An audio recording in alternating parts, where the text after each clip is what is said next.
What's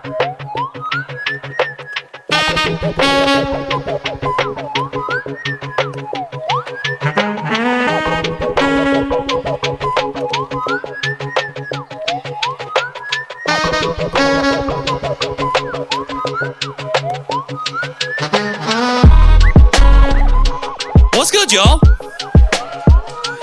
Welcome to Conversation Piece, the show where we discover Indianapolis through the perspectives of all of its incredible people. My name is Patrick Armstrong. I am your host, and I am excited to be here with you for the first live show of 2026. I got a lot to say for the first show, so we're going to get through it really quickly here. It is a privilege and an honor to be here with you all tonight. And for anybody who might be watching this in April, I believe, when it releases. And I appreciate you sharing your time with me and with us this evening. Before we get started, I want to shout out to my partners who make this possible. Draft Creative Space, which is where we are sitting right now, for hosting us. To Tinker Street Restaurant, which is the food that you're all eating tonight, for feeding us. To Jador Pastry. Shout out to Tinker Street and Jador Pastry for being James Beard semifinalists this year. Make sure you take home some of those delicious desserts that you got in the back. To Ash and Elm Cider, we have ciders in the back for quenching our thirst. And to Life in Indy for making 2026 possible this year. Would not be able to do any of this without them and without this partnership. So if you get a chance and you see any of those folks, please thank them on my behalf and frequent their businesses. If you have been following along the show with the past couple years, you'll know that we've had some themes. In 2024, that was the year of the nap, because I was trying to explore Naptown and the people for the very first time and figure out where I fit in this community. In 2025, that was the year of community, because it was all about strengthening those relationships that I'd made in the previous year. Which brings us to 2026. 2026 is the year of the people, because this year is all about us. It's about resisting institutional control in favor of individual agency, using our individual gifts and abilities to embrace, empower, and elevate each other and our community. And it's for our communities, because we are not made up of institutions. We are made up of people. Okay, thank you. I needed the breath break. Can y'all hear me? Okay, cool. With that in mind, I could not think of a better way to kick off 2026 than with my guest tonight, who's made it his personal mission to create these exact types of experiences every single time that he brings people together, whether that's through fitness, fashion, or some combination of the two, plus whatever or whoever else aligns. Through Ajani Sportswear and Paradigm by Ajani, he is building something that we desperately need in our city, a fitness and wellness ecosystem that prioritizes people and purpose, not profit. It's not a moment, it's a movement. And we're about to get into it. So without further ado, it is my great joy and privilege to welcome that dude, Bryson Davis-Johnson, to the show. Please give it up for Bryson.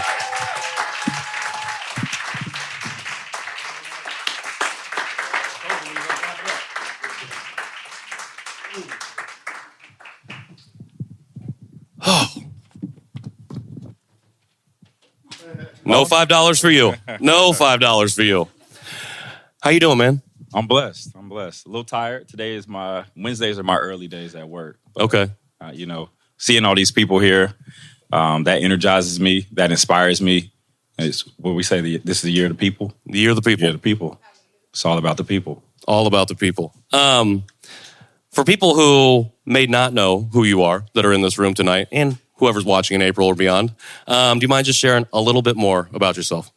Yeah, I'm not that interesting, but my name's Bryson Davis-Johnson, like he said, and I kind of live a double life. By day, I am a middle school assistant principal, and by night, I am building or have built and am trying to build on Indianapolis's first fitness and wellness ecosystem.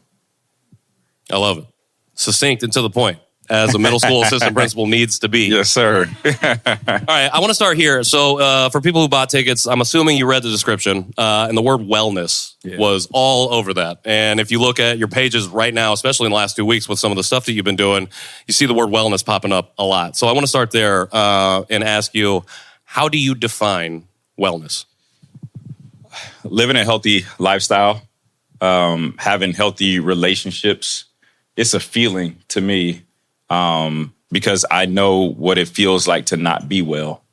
I know what it feels like to go to the doctor and, them tell you that you eat one more Long's donut, you will be a diabetic. My dad is a diabetic. My mom has lupus. I've ruptured my Achilles. I've had 2 toe surgeries.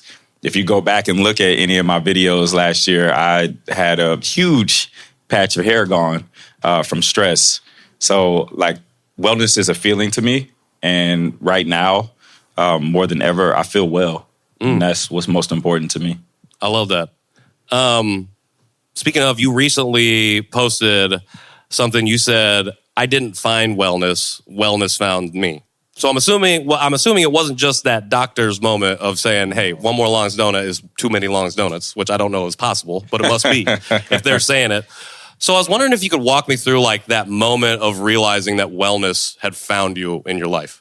Yeah, I think when I had to sit down after the Achilles rupture and you're literally at home alone, can't drive, can't go anywhere for a couple months. And then I slipped off my scooter putting on baby oil.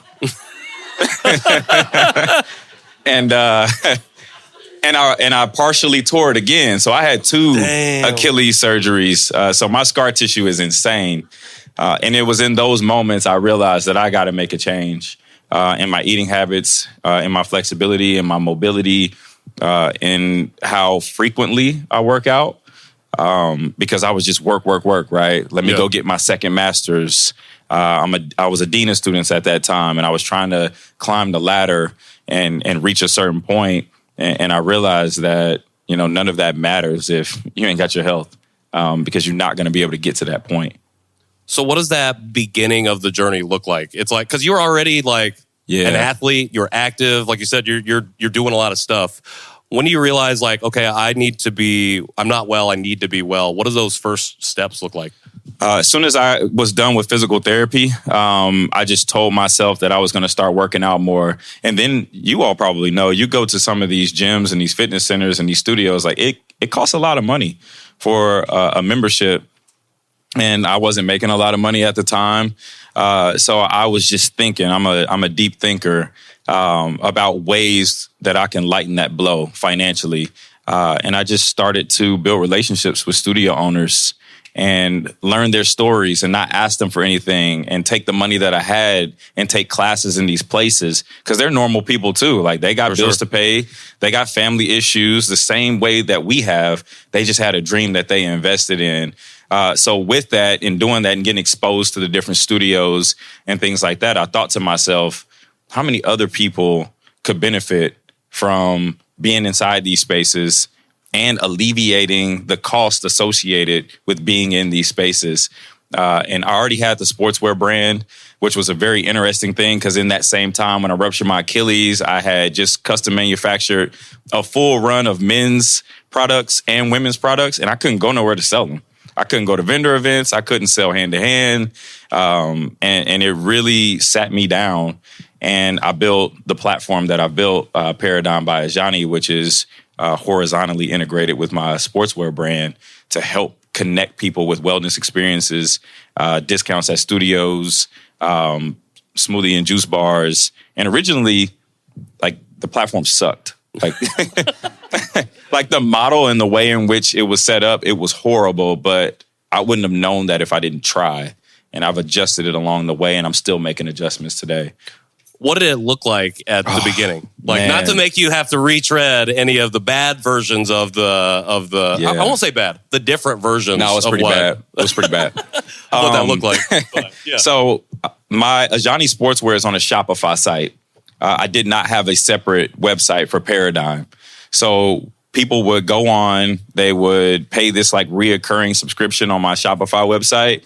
I would text them like a Canva membership card that they would have to save to their phone. And then the model was kind of set up to where they just go to these places or they use a discount code on this like PDF email that I sent them. I mean, you see all the steps? It was insane. And hopefully they use their membership, at the Smoothie and Juice Bar or to get the discounted yoga, event or yoga session. And it just did not work for people.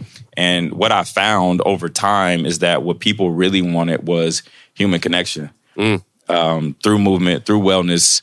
And I learned that through my events and seeing people show up and show out and show up again. And I'm like, okay, we really got something here. They don't want to do isolated experiences. They want experiences with other people. Yeah. I've heard you say that community is the lifeblood of what it is that you're building. As you were realizing, okay, people want to be connected in this way,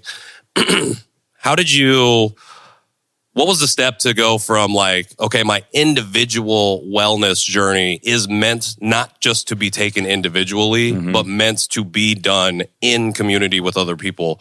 How did you get to that point from there? And then how did that become the foundation of this ecosystem that you're building? That's a good question. I do a lot of research. So I told you I work in education, but when I leave my job, I don't do anything else but research and study and work on my brand, the things that are happening in different places. Because I mean, you all probably know this, like Indianapolis is kind of behind when it comes to the fitness and wellness space. So I obsess over other cities and what they do with the understanding that you can't just copy what they do, but you have to take notes and set things up that fit within the landscape of Indianapolis. So, I mean, some of you may have seen Pilates on the Green, where we had 280 people on the Green doing Pilates at Back 9. Pilates in the Park, we did something with the Indians. Literally a year prior, I probably lost $7,000 hosting these same type of events because nobody showed up. But all it took was one, right? And even one where I lost money, it was like, okay, I'm on to something. I'm figuring it out. You just have to keep going.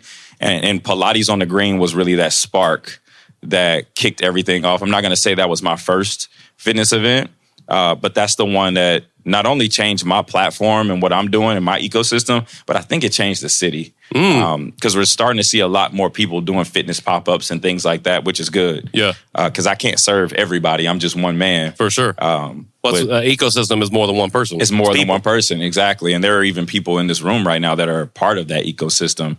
But I think Pilates on the Green really sparked something in the city. And what was it about that particular event? Apart from just the amount of people that showed up, what was it about that particular event that you think sparked this kind of wellness kickoff? The experience is just fire. I can't even lie. You got a live DJ, you out on the green space. It's kind of like a Topgolf place for those of you that don't know what Back 9 is. So imagine 250 people out on that green space with a live DJ. And let's be honest, Indy people like to party. You know what I mean? So we got the DJ out there. Like, it feels like a party. I flew up a trainer from Tampa because when I travel, I take fitness classes because it's market research and it's a write-off. I can get that back on my taxes. You know what I'm saying? There you go. So I flew that trainer up, and the point of that is she does this at a large scale already. So she brings a different dynamic. So that really helped the experience. Back 9 was and has been and it still is a phenomenal partner for me on that event. We already locked in 4 dates for this upcoming summer season. So for $30, and we'll talk about cost structure as well, because if you think about $30, right, that's how much it costs to go to a studio class. So for $30, people can come for a live DJ, a Pilates class on the Green. We do giveaways. They get an hour of bay time to play golf and a drink ticket. Now, I don't really do the drink. Maybe I did once, but you didn't see that. But just adding value and elevating the experiences for people to make it inviting. Because fitness and wellness and moving your body in front of all those people and sweating and cracking and popping and struggling, like, that's hard to do. For sure. But we set it up in a way that it's similar and it's familiar to spaces and places that they frequent already. You said that Indy is a little bit behind when it comes to the wellness space. And like you've done a lot of deep research in other cities that are maybe a little bit ahead in that same space. What are some of like our specific lacks that we're trying to like make up right now? And then maybe on the flip side of that, like where are there areas that we are strong in that you've seen us really have a unique take on or approach to wellness? That's a good question. I think with these other cities that I study, right now I've been studying Nashville and Charlotte a lot because Tampa's established, Miami's established, LA's established. Charlotte and Nashville are kind of emerging, and they're kind of similar to Indy. What's happening is they're spending their discretionary income on wellness first, food and entertainment second. Whereas in Indianapolis, we're spending our discretionary income on food and entertainment first, and then I might not have none for wellness, so I'll catch you at the next one. You know what I'm saying? So like people are showing up, in droves for these experiences. Whereas like Indy is like, oh, I want to see who might be there, or I don't really understand the experience, so I'm not gonna. No matter how, because if you go to my page now, like you know what's happening. Yeah, like it's not a secret anymore. But what I think where Indy has an advantage is that we're doing things that hasn't been done. And I'm not from Indianapolis. So a lot of people look at Indianapolis and they have a small mindset and they think it's a small market. Yeah, it may be a small market, but if you change your mindset, you can create things here that hasn't been created before or haven't been created before. And I feel like that's where I've been able to thrive in this space because, I mean, I'm like a kid in a candy store in Indianapolis. Like if you go to my hometown, you can get everywhere in 10 minutes. Where you from? Champaign, Illinois. So I think that's a competitive advantage that I have. And now that we are starting to, do it, at higher volume, is helping because it's creating space for people more often. Venues are hard. In these other cities, somebody with a following like me may approach like a rooftop hotel or something like that, and they're all for it because they're wellness minded. Whereas like that's not where these businesses around here are thinking. Sure. Go ahead. No, you go. I just did a series this winter, and I knew I had to do one to create space for people while it's cold because of seasonal depression. And I rented out the basketball court at Indy, and we did a 3-part series there. But it was originally supposed to be at Cambridge, and I met with the higher ups there, and there were some people there that really tried to help me secure that space, but it fell through. But I say all that to say this: they're already doing it in Houston, where the Rockets play. So why can't we do it here? It's just a mindset thing. 100%. Something you said about like, just because it's like a small space doesn't mean that it's like a small thing. And I had somebody on a different podcast that I host talk about like small actions don't always mean small impact. Mm-hmm. And I think we get that narrative twisted a little bit. Yeah. And I think one of the things in a lot of different spaces that we're battling is just dominant overarching narratives. What do you think the narrative of wellness is in Indianapolis that we're trying to like push back on or overcome? Because you said like in other cities, like people are choosing wellness first and then food or entertainment second. And here it's a little bit flipped. And to me, that sounds like a narrative thing that's a little bit bigger than just maybe one or the other. I think we're writing the narrative. Okay. Like, there is no narrative because they're not even really paying attention to it. Okay. But we are starting to see more studios pop up, places like Movement House, places like Sculpt. I don't know if you all have kind of seen that new Reformer and Matt Pilates studio pop up. And I haven't been yet, but I hear that it has like a big city feel. So like we're writing the narrative. The narrative does not exist. But like that's inspiring to me. That's exciting to me. Let's see what we can do and let's see how far we can take it.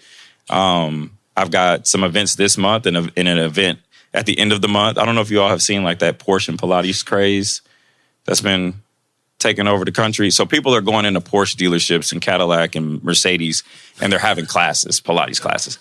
Everything that we're doing, it's literally just a class. Whether it's a yoga class, a strength class, a Pilates, it's literally just a class.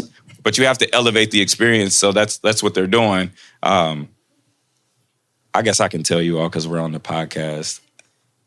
I don't come from money. My grandmothers live in the hood. So I'm not going in the Porsche and doing a Pilates class. I can't buy a Porsche yet. But we're doing a situation where we're renting out the pink building across the street from the Stutz. Yep. And we got all the people with the old school cars and the big rims. Like, they're going to pull up and we're going to do the Pilates class in there because that's culturally relevant, right? Because there's people who may be scared to try this. People that we cater to everybody, but like there's a demographic that really, really needs this. And they might see that and they may say, well, let me go try that. Even if it's just for them to make content, that's making that space inviting. So we're writing the narrative. There is no narrative. I love it. Part of writing the narrative is that it requires a spark. So Pilates on the Green, sparking this idea of what wellness could be here in Indianapolis. And that allows other people to start picking the pen up to write and participate in this narrative, which then takes it beyond a single paradigm experience into the paradigm ecosystem. So I'm wondering, like, what were some of those first conversations with folks who found themselves picking the pen up to write? And what was it like having those conversations that have then evolved into this larger thing that's become bigger than just one individual or one business or one entity? I'll start with the studios, right? Because that's who I approached first, and I wouldn't be able to build this platform without the studios. And I know I've had these large-scale events, but over the course of this year, you're going to see a lot more small-scale events in the studios. So originally, they're looking at one thing. If you can build this thing up, you can bring people into us, and we can have these drop-in classes. We can make more revenue. But then it changed over the course of maybe a year and a half, where the owners are like, well, like the platform's not really growing in terms of memberships, and we may have one person come in and do a drop-in class once every 3 months. That does nothing for us. That feedback allowed me to transform the platform. So now I still have my large-scale events, but now we're going to do pop-ups at the studios. Like this month, for example, we have D1 Carmel and Sage House Yoga in Carmel, along with the large-scale event that I have. And I talked about cost, because as we grow, we still have to understand who we're serving. A drop-in class, you all are going to know how much a drop-in class costs when you leave. It's usually $30, right? If you sign up for a Paradigm membership, it's $10 a month. If you come to the D1 Carmel workout, because you're a member, you get 50% off. That makes it $25 because it'll be a $15 ticket for you as opposed to $30. Sage House is offering Paradigm members the ticket for their pop-up for $5. How much did you just spend? $30 for all of those experiences. Now we've taken away that financial barrier from people, and we're providing those experiences for them. And then on the back end of that, it's a 70-30 split with the studios, because they got to make money. Because if we can bring money to them and business to them, I'll keep posting this on my Instagram. Attendance equals access. If nobody shows up, why would they allow us to do pop-ups and classes with them? But if people show up, they're going to want to do it all the time. And it's going to be cost effective for people. And we're helping drive the local economy by helping our studios. So that's what you're going to see this year. Hopefully I answered that question. I might have went off. No, for sure. 100%. But I think right now in the news and politics and Indiana especially, we're talking about affordability. Yeah. And I think when I think about, for a long time when I thought about like wellness or fitness or anything along those lines, just eating healthily, it felt like there was an affordability issue, a barrier to accessing some of that stuff. And I have privilege to be able to do that. And there are a lot of communities that don't have the same level of privilege I do to be able to access those things. And so I think by knocking that barrier down, you're providing that doorway for people to enter in if they want, whenever they have the opportunity to. How do you go about getting more people in the door? Especially now that you've done the work of trying to remove some of those barriers for them. How do you do the work of getting them into the door outside of like some of the stuff that you talked about before, like with this new Pilates thing that you got going on, the pink building? I think two ways. I've got to be more consistent. Last year when I was doing my events, there may be a month and a half between events, and like you can't really run a business. Like McDonald's is open every day. You know what I mean? So I have to have more experiences more often each month, and that's something that we're working towards. I haven't mentioned this, but I don't really have like a team. So like everything that you see from the clothing design to setting up the events to making the connections to the social media, like literally virtually everything outside of like, I've got people here that do videography for me and things like that have truly helped elevate what I'm doing. On the back end, I don't have anybody.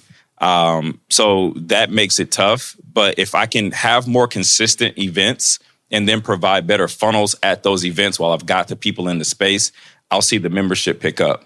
If the membership picks up, we get more access. That means more revenue. That means more we can put back into the community, which is something that's important to me. It's not something that I talk about much outside of the community that we built, but there is a larger community outside of what we're doing that probably will never be able to experience these things. And I'm working on some things on the back end to provide it for those people that live in like food deserts and things like that. The pop-ups are the connective tissue, like these more events. I've talked about it a little bit here in the city itself. Like we do a lot. We have like big, large scale events. The Final Four is going to be here next month or in 2 months. 1 month? I don't know. It's going to be here. That's a big ass event. And a lot of people are going to come here for that. Yeah. And we do a really awesome job of getting people to come here for those things. Like the teams are going to get the people anyways, but like we have good teams and good people here that do the work to get people to come in.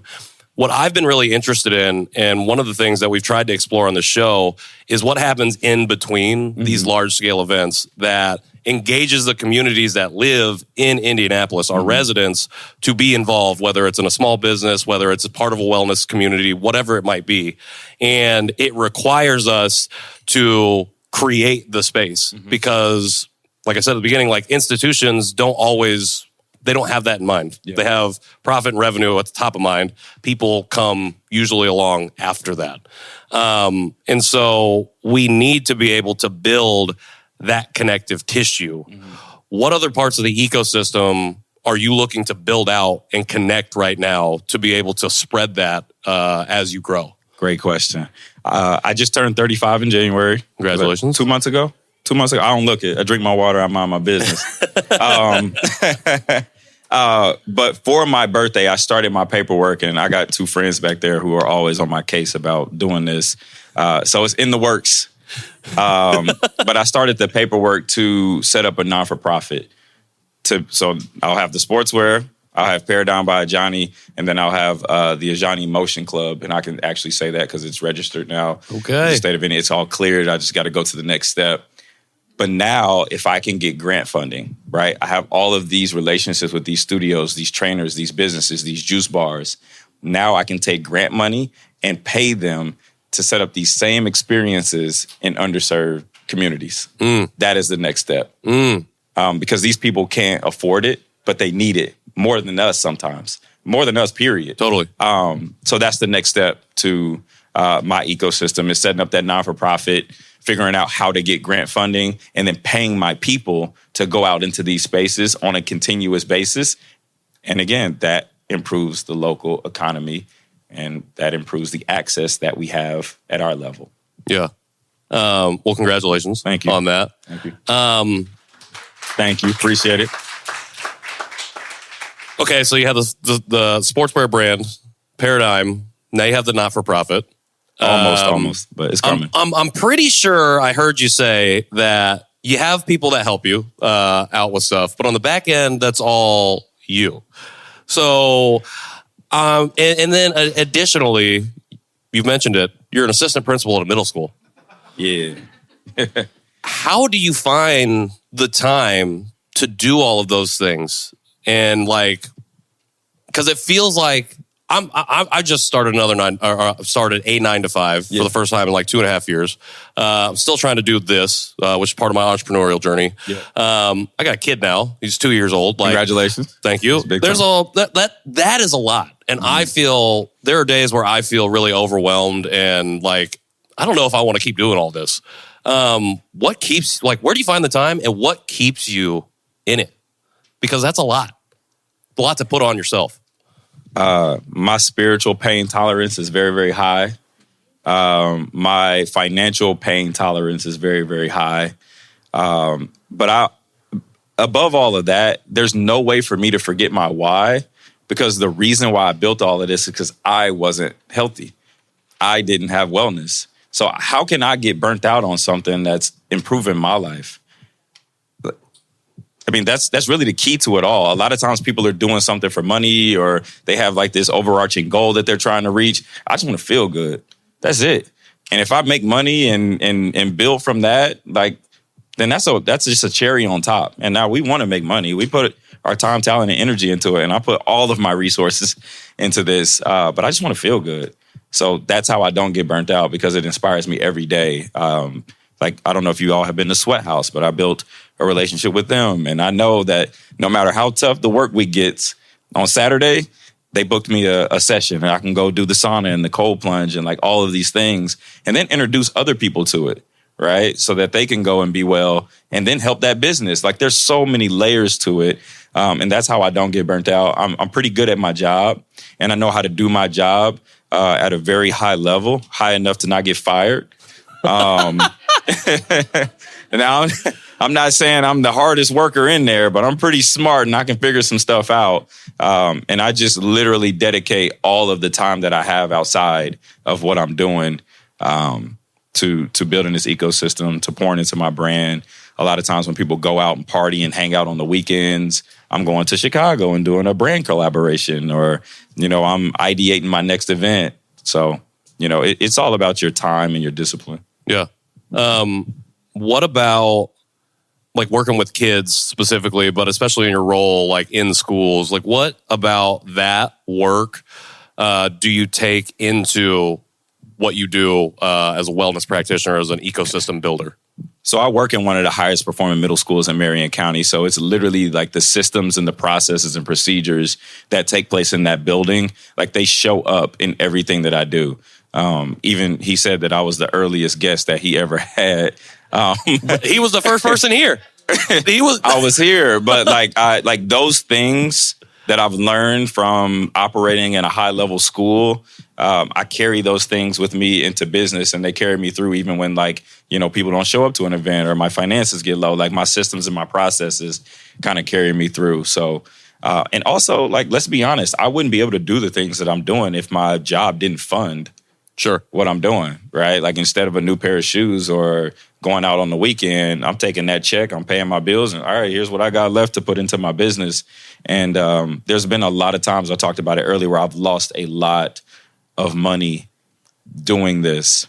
But if I gave up, I wouldn't be sitting here with you. So, well, I'm glad that you're here tonight, and you're still doing it, and you're still building. Like, it's not that you have built something and you're on to the next thing. It's like everything that you build is in furtherance of what has come before. Yeah. And I talk a lot about how many communities do a lot of like floor or foundation building. And so that means like we build, like if we don't have a thing for me or for us, then we build a new thing, and we build a new thing, and we build a new thing. And that's great. We need a strong foundation and floor to build from. But a lot of times we end up siloed because we built so much floor, we don't build the rest of the building. Like, where are the walls? Where's the door? Where's the roof? And to me, that sounds like ecosystem. And to me, what you're doing sounds like house building. It sounds like you're building a place that's not just something that you can just walk away from, but something that is integral, not just to you, but now to the community that you're building it in. You're originally not from here, Champaign.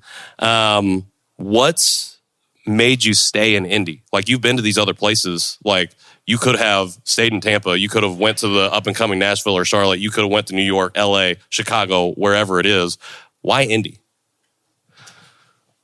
Your 2026 theme, people.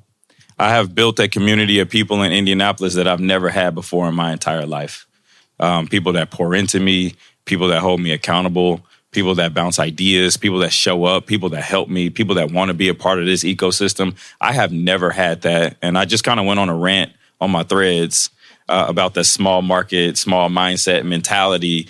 I see Indy for so much more than what a lot of people see Indy for. And I wouldn't be to this point if it were not for people and the people in this city. So that's why. Because you can go somewhere else, but are you going to have this same community that you have here? You're going to be hard-pressed to find that. You're going to be hard-pressed to find that. Yeah.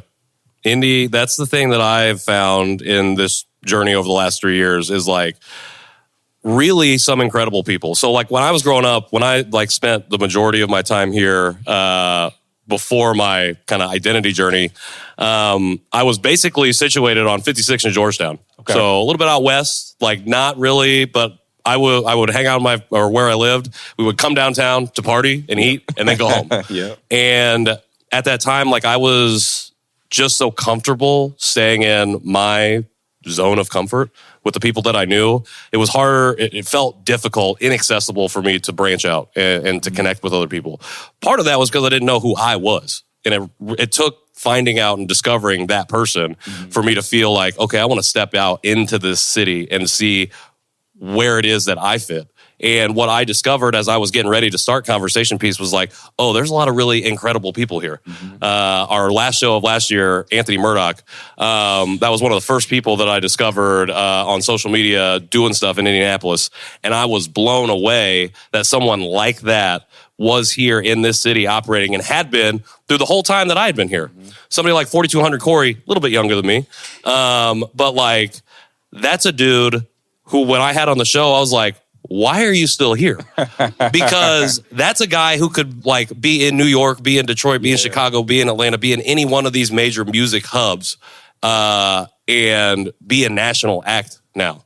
And he's like, what you said, because of the people. Like he's come up here, but like it's been this community that's embraced and poured into him, and he chooses to stay and pour into them. Now, does that mean that we can't go to these places and do our thing, resist the hyper-localization of the work that we do, and not be like just all about Indianapolis, but be about, we can take Naptown to the world in that way. And I think that's part of what you're doing. I see that a lot from the sportswear side of things, right? And the clothing brand side of things. Because when you look at brands like a We Don't Run, a Melly, a St. Avenue, like you can take those brands anywhere and they're gonna hold their own wherever you take them. But they stay here because they see the potential of Indy. They see the potential in the people of Indy. So yeah, I feel that. We talked about like things that you saw that we lacked from a wellness perspective when you started. I was wondering, especially thinking about this nonprofit venture that you're on and figuring out ways that you can reach other communities that really need the ecosystem that you're building. I'm wondering, in addition to that, like what's an immediate need that we should be addressing now, like us as a community here could be addressing now in this wellness space in the city? I'm going to talk about something that I haven't addressed, that I haven't built the infrastructure to be able to address, and I think it's mental health. I don't know what that will look like in my ecosystem. I don't know how I would bake that into my infrastructure, but mental health is huge. And I work in schools, and I deal with adults, and I deal with children, and I deal with families, and I deal with communities. And like that's what's setting us back is our mental health. So if I can figure out a way to tie in that piece, I think we'll move the needle even more. Because people will never show it, right? But like they may be like I could be struggling right now. I was struggling a few days ago. You would never know. But if I had those outlets to tackle my mental health, like I would be a better person, and better people build better communities. You gotta be able to take care of yourself first. You can't show up fully in community if you can't show up fully for yourself first. Yep. And I think, like, I grew up in a place where it was you show up for community first, and if you don't feel like it, you're gonna show up anyway, and you're gonna do that work, and then we'll all be happy and fine, and we won't talk about any of the bad stuff that you might be dealing with. Oh yeah. But we will feel better because we went out in the town and did something for the town.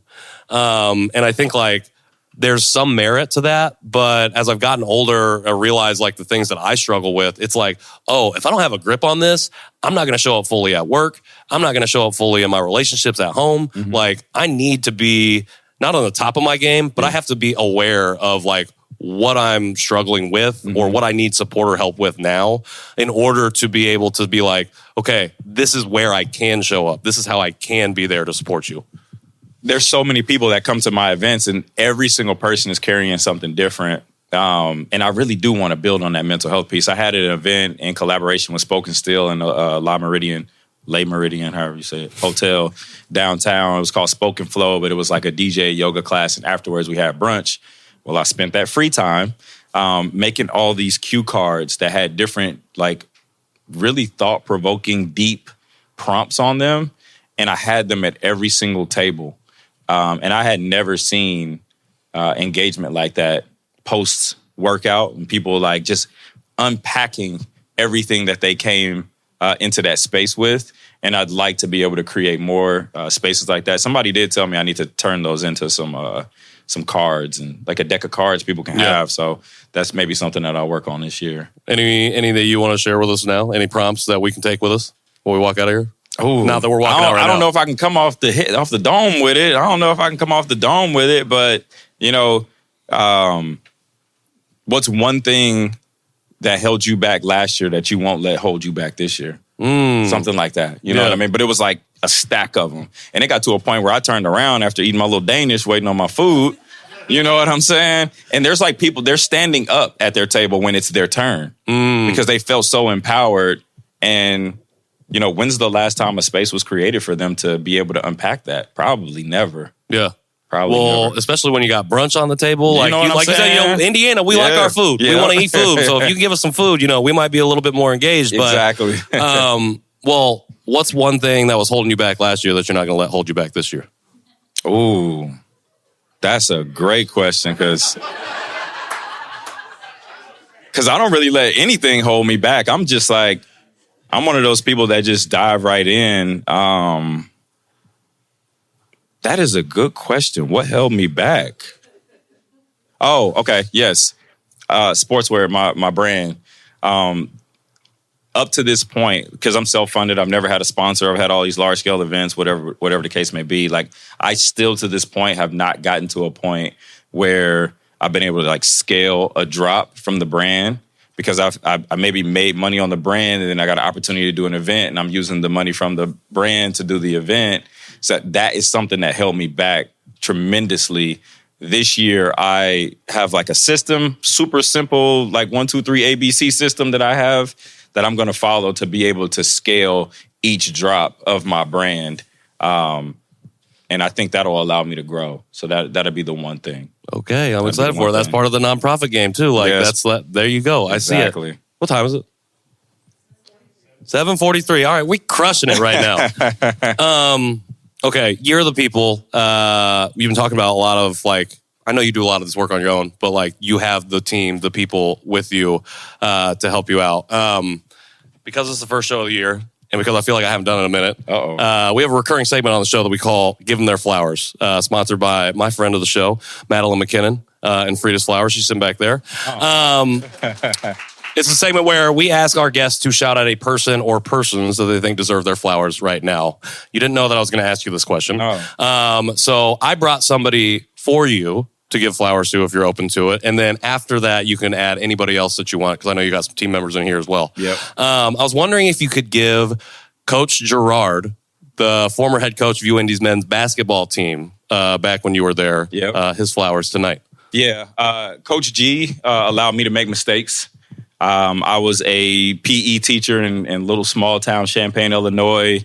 I was coaching JV. I was the head coach of a JV boys basketball team at a small Catholic school. But I'm like a lifelong learner. I'm like a sponge. Like, I just love to learn. So I would travel. Like, I would come to Indianapolis before I even lived here and, like, just email people, and I would go watch his practices. Oddly enough, he's from about 30 minutes away from where I'm from. So I came to about 2 or 3 practices, and on, like, the third one, he's like, you ever thought about coaching college? And I was like, of course, yeah. He was like, well, I got a GA spot. Like, do you want it? And I was like, yeah. He was like, all right, it starts next month. Mind you, I just said I was a teacher. This was November. I said, how much does it pay? Nothing. So for the first 2.5 years of my time in Indy, like, I was working for no money. I got my first master's. I ended up getting my second from Marion. But he still allowed me to make mistakes and learn, because that was a step up in weight class, and that was not easy. the travel, the logistics, like everything that I had to do. And I really grew in that space. So I would give him his flowers for allowing me to just grow into who I needed to be. You mentioned discipline earlier, and I saw an interview that he did where he talked about your discipline and you being like one of the most disciplined people that he had ever met. And I thought that was really incredible because I think that it takes a lot of discipline for somebody to move cities, change jobs, and drop entire salary to come and do that. And I think that you've talked about like having to put these systems in place in order to go where you want to go. Yeah. And I think it's a really beautiful thing to see that progression from then to now, even though I didn't know you back then. But as I've been getting ready for this conversation, as we've gotten to know each other a little bit more, as I've been following your journey, it's been really wonderful to see how that has changed and to see it takes a lot of discipline to stay. I think that's why I asked you why Indy, because I've always been a wanderer. I don't want to say runner, but I did run away a lot. Not from home. I did try to run away from home once when I was like 10. I made it like half a mile down the road with an aired up balloon on my back, and I turned around crying and I went home. So I did not make it very far, but I feel like I've always just been running from stuff, and I felt like I never had the discipline. So I appreciate, we talk a lot about modeling on the show. Like I appreciate the way that you model what that looks like, because it helps somebody like me like know, okay, there is a different way to do this. Anybody else you won't think deserve their flowers right now? You can give flowers to yourself too, because you've been really doing it. No, I ain't gonna give flowers. I'm not gonna give flowers to myself, because that discipline is rooted in survival. That discipline is rooted in survival, and if I wasn't disciplined, I wouldn't be able to survive. But I mean, just as I look around this room, like I got two friends in the back. I might get emotional, but like these dudes, man, I wasn't always this person. You know what I mean? Let me compose myself. You good? These dudes came around me when I had nothing, and they treated me like I had everything. That's confidence. That's a confidence builder. You know what I'm saying? Mm-hmm. So, Shavar, J-Mo, I'm going to give y'all flowers. For sure. For sure. They always check in on me. Tyrus, all the content, all the education that we've been able to push out this year, like that's what's inspired people. I wouldn't have been able to tell my story without you behind the camera. And I appreciate you showing up. I didn't know you were coming here, but that's just how it is with Tyrus. We won't even talk, and I'll be having an event, and he'll show up. Because that's just who he is, and he believes in the mission, and he saw it from the beginning, so I appreciate that. Sheikah and Nichelle, like, when I talk about my ecosystem, I think the next step is like building up my vendors and like my auxiliary businesses that elevate my experiences, because that's what's happening in like Miami and Houston and Orlando and places like that. And if you don't know who Juiced Organics is, like is you know, one of the top, if not the top juice company in this city. Follow them on Instagram. But she's like pulling up to all my events. I had a collaboration with Butler yesterday. Like she was there. We're doing a collaboration event on March 28th, and she has become a true friend to me. So I want to give her flowers, and Nichelle for just, you know, speaking confidence into me and listening to all my crazy ideas, because I am absolutely insane with my ideas, and I'm outlandish with things. But if I speak something, I feel like I can do it. And she affirms me, so I appreciate that. Shout out to y'all. All right, I forgot that I usually open it up for questions, so I'm going to wrap up my questions real quick so we can get to y'all as we do that, and then we get to the giveaway, which I know a lot of you are here for. So I just have two more questions for you. Good. First off, thank you for being here and for sharing and being so vulnerable with us. I really appreciate it. Thinking about your life right now, especially as somebody who operates in the fashion space, that's where you kind of got your start with Ajani Sportswear. I'm wondering, what fabric is your life currently? How would you describe it? What is it made of and why? It's a nylon polyester blend. Because that's sweat wicking, right? Okay. So no matter what's coming out, like we're going to be able to absorb it and we're going to be able to keep going. All your Nike, all your Ajani sportswear, all that stuff. Yeah, Nike. You know what I'm that? saying? It's sweat wicking, so it absorbs everything that that you may deal with, and you're able to kind of continue to keep moving and keep going. You couldn't come off the dome with the other thing, but you came off the dome with that one. I was like trying to stump you with that one. All right, my last question is: you've talked a lot about the stuff that you got, that you've been building, that you've built, that you are building currently. How do we best support you in that work going forward? Just show up. Show up to an event. Again, it's going to cost the same as a studio class, so I'm not charging you extra. But the spaces are really created for you, not for me. There are so many large events here where my overhead is at a certain point. I don't even make money. But it's not about that. And I wouldn't be sitting next to you if I was just like, okay, well, if I don't make money on this, I'm not doing it. Because my why is that I want to feel good. And if you want to feel good, come to our experiences. And I promise you, you'll leave happy, or you'll come happy and you'll leave happier. Give it up for Bryce one more time. Appreciate y'all. Thank y'all.